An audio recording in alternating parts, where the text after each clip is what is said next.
านผู้ชมงานวางแสดงสินค้าจีนอาเซียนครั้งที่22ถึงคือเป็นงานวางแสดงที่ยิ่งใหญ่ของสาธารณรัฐประชาชนจีนได้จัดขึ้นในทุกๆปีและสำหรับปีนี้เมนจัดขึ้น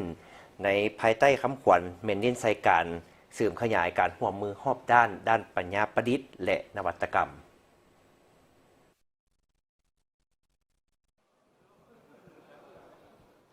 ท่านผู้ชมงานวางแสดงสินค้าจีนอาเซียนครั้งที่22ไข่ขึ้นที่นครนันนิงเผ่าจ้วงกวงซีภายใต้คำขวัญปัญญาประดิษฐ์และนวัตกรรมเพื่อสุขโยการพัฒนาและนำไส้โอกาสใหม่ของเขตการค้าเสรีอาเซียนจีนฉบับ3.0เพื่อสร้างคู่ร่วมสตกรรมของประชาคมอาเซียนและสาธารณรัฐประชาชนจีนให้แน่นแฟ้นยิ่งขึ้นงานดังกล่าวจัดขึ้นทุกๆปีและภายใต้คำขวัญที่แตกต่างกัน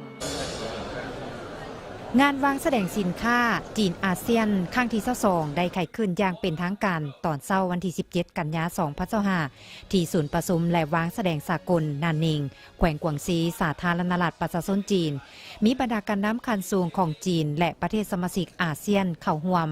นำพาคณะผู้แทนของสาธารณรัฐประชาธิปไตยประชาชนลาวเข้าร่วมโดยท่านบุญทองจิตมณีรองประธานประเทศแห่งสาธารณรัฐประชาธิปไตยประชาชนลาว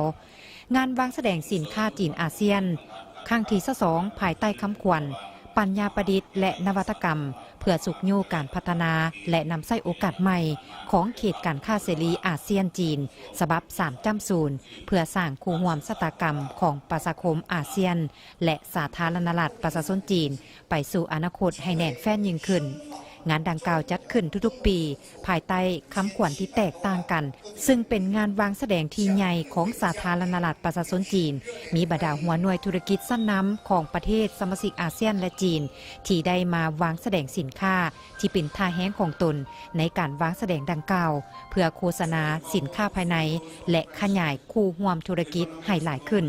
สำหรับงานวางแสดงสินค้าจีนอาเซียนปีนี้แม่นเน้นใส่การเสริมขยายการร่วมมือด้านปัญญาประดิษฐ์และนวัตกรรมเนื่องจากปัจจุบันหลายประเทศแม่นเห็นได้ถึงความสำคัญของปัญญาประดิษฐ์และนวัตกรรมที่ได้กลายเป็นเทคโนโลยีที่ถูกนำใช้ในชีวิตประจำวันนับมือนับหลายขึ้น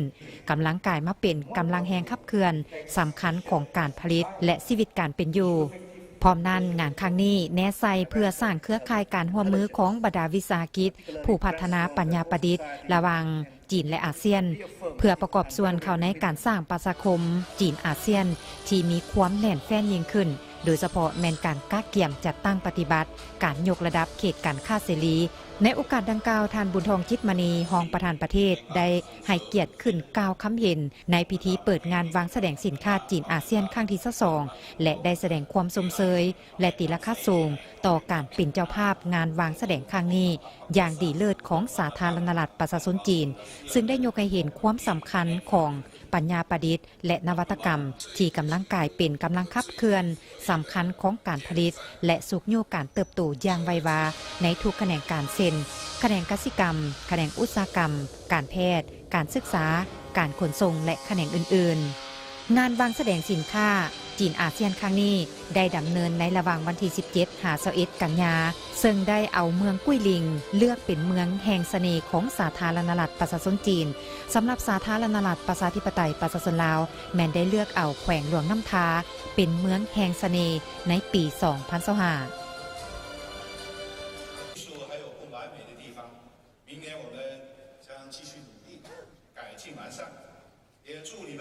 ท่านผู้ชมงานวางแสดงสินค้าจีนอาเซียนครั้งที่22นี้เป็นเวทีสำคัญในการส่งเสริมการค้าการลงทุนและการท่องเที่ยวระหว่าง